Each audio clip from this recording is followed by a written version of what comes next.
A Maria do Bairro, que também é uma versão, né? Uma segunda versão dos Também Choram, dos Ricos Também Choram. E Maria do Bairro muita gente já conhece, porque já foi reprisada inúmeras vezes, também tá no Globoplay, então assim, a gente consegue conhecer a versão clássica lá dos anos 80.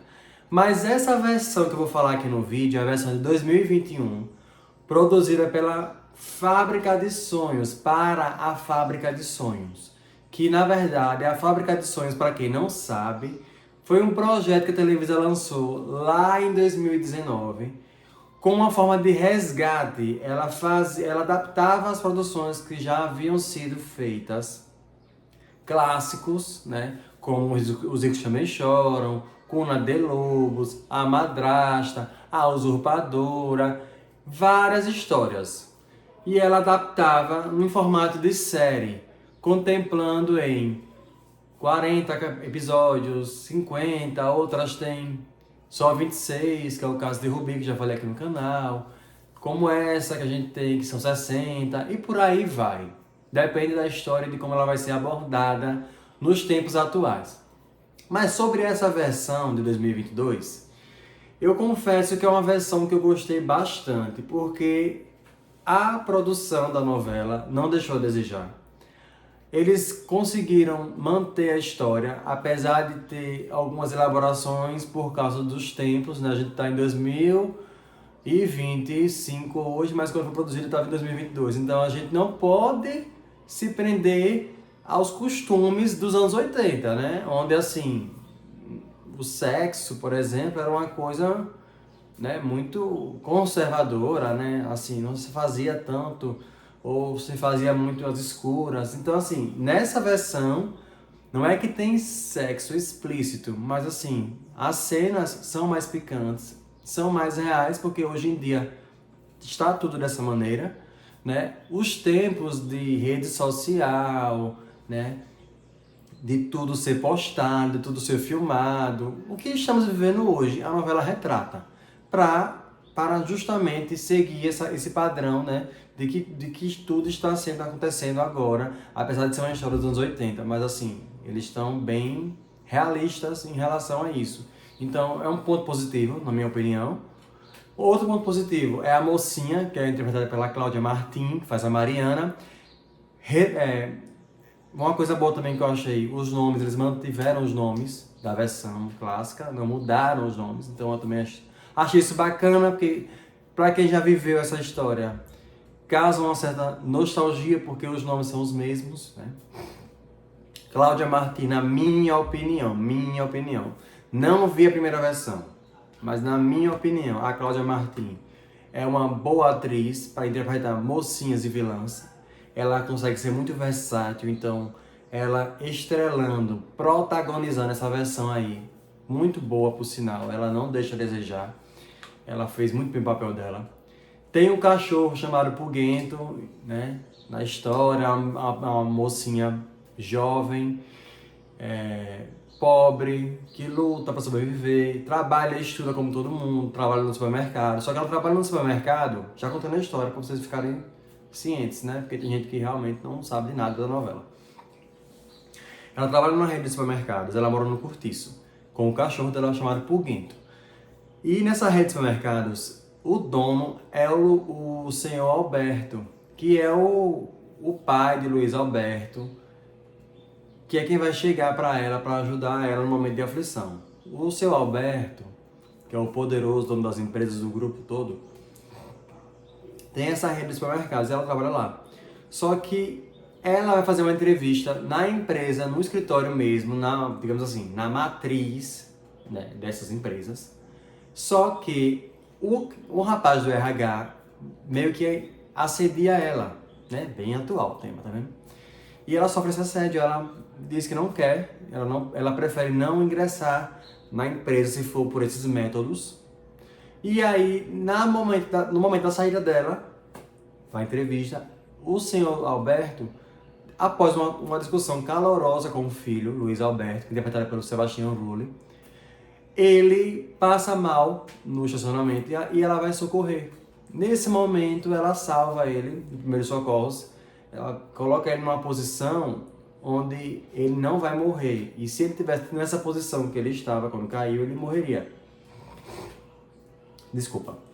E ele salva a vida, ela salva a vida dele e ele, por gratidão, nem todo rico é assim, mas existem ainda pessoas assim, nobres, vai até a casa dela, busca informações, descobre que ela realmente, né, não tem condição financeira para se manter e, inclusive, quando ele chega para ajudá-la, ela está sendo despejada do cortiço porque não pagou o aluguel. Junto com a amiga Britney, que dá super força, dá super conselho a ela, ajuda ela em tudo. E aí ele ajuda, convida para a casa dele e vai morar na casa dele. Contra a vontade da esposa, a mesma coisa que aconteceu na versão antiga e na versão do Marido do Bairro também. E a esposa dele não quer, e dá aquele reboliço todo na casa. E é isso, pessoal. A história é mais ou menos essa. E eu gostei muito dessa novela, porque justamente a Mariana, né, que é a mocinha, ela consegue conquistar todo mundo, ela vai trabalhar na empresa dele, ninguém quer ela lá, mas mesmo assim ela fica.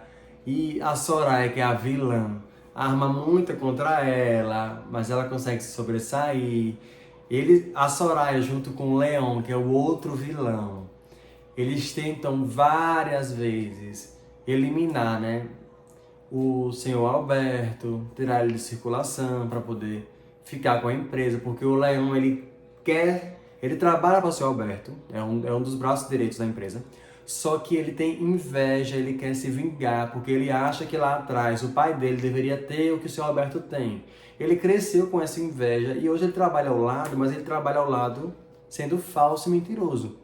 Então a Mariana vem para poder colocar tudo isso, né, às claras, expor toda essa máfia que existe por trás dessa rede de mentiras que eles fazem, que eles pregam. A Soraya junto com ele tentam se vingar. E o Leon é o tipo de vilão que ele é muito manipulador, porque ele fica com uma, fica com outra, para poder se apossar, saber de informações e se articular e não ser inimigo de ninguém, de nenhuma das mulheres, porque ele precisa de todas.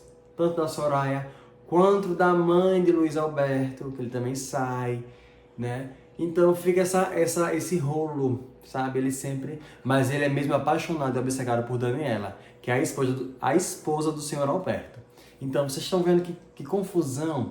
É uma trama que tem muita coisa para poder abordar, tem temas muito interessantes. Por exemplo, Daniela, que é a segunda esposa do senhor Alberto, não se dá com Luiz Alberto, que é o filho mais velho problemático, interpretado pelo Sebastian Rulli, que é o problemático, Luiz Alberto, o carinha que não quer nada, que não quer estudar, que é viciado em jogo e em bebida. Ela não se dá com ele por conta disso. E o filho dela, Santiago, que é enteado do senhor Alberto, é o menino mais focado, é um menino mais família, estuda, trabalha. Então ele começa a trabalhar na empresa, mas ele começa a trabalhar na empresa como peão, um cargo bem operacional. Ele fez questão de entrar assim, para poder conhecer o negócio de perto, a linha de frente do negócio, para depois assumir uma posição de liderança na empresa. Justamente para conhecer mais sobre o negócio, não entrar já como, né, eu sou o diretor, porque eu sou enteado do dono. Então, muito bacana isso da parte de Santiago. Já o Luiz Alberto tem muitos confrontos com ele, sabe? Mas é uma história muito interessante. Se você gosta de reviravoltas, se você gosta de temas como esse, onde a mocinha sofre, mas ela não deixa a peteca cair, e onde tem vilões, que não é só a Soraya, por exemplo, vilões de calças, né? Hoje a gente tem nessa novela aí, vilão de calça e de saias. Não é só uma vilã, né? Não é só uma mulher fazendo vilanismo. Temos também homens fazendo vilanismo. E esse complô dos dois, essa combinação, essa química que eles têm em cena também para tratar desses planos mirabolantes, também é cativante, também é assistível. Você consumir esse tipo de obra é muito bacana, entendeu? Não fica só naquela imagem de vilã, somente a mulher que é a vilã. Não, nessa história aí temos um vilão muito bom, sabe? Ele é muito bom na manipulação, ele é muito bom nos planos, ele é muito bom nas armadilhas, ele trama muito bem também, tanto quanto ela trama, a Soraya. Só que a Soraya dessa versão é uma Soraya fraca. Ela faz vilanismo, mas a atriz que interpretou a Soraya, não acho que, sabe? Eu acho muito fraca, eu acho muito raso. Eu acho muito mais do mesmo. Ela utiliza as palavras que a Soraya da Maria do Bairro utilizou muito, né?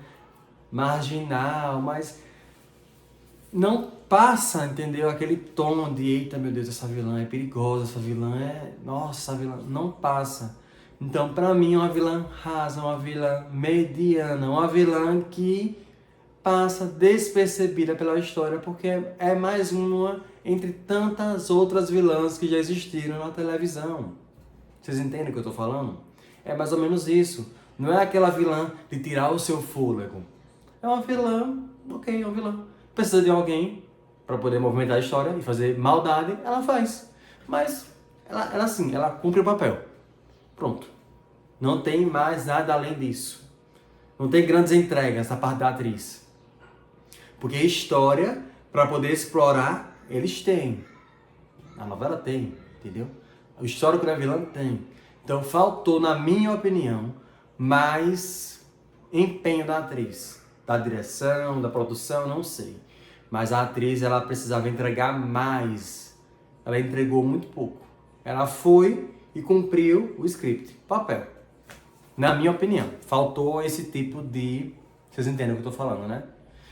Mas o vídeo de hoje tá ficando por aqui. Eu espero que você tenha gostado desse vídeo. Ficou explicativo, mas também não sei se ficou confuso, porque eu comecei falando de alguns personagens e comecei falando da história depois. Então, se vocês se sentiram um pouco incomodados, peço desculpas. Eu não ia falar da história, mas eu sei que muita gente não conhece também, né? Então eu também não posso generalizar.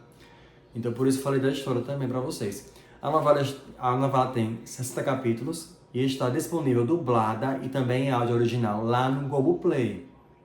Você pode maratonar à vontade, fiquem à vontade. Eu, suspeito por falar, já assisti 2 vezes. Então, eu gostei muito. Beijo, até qualquer hora, pessoal.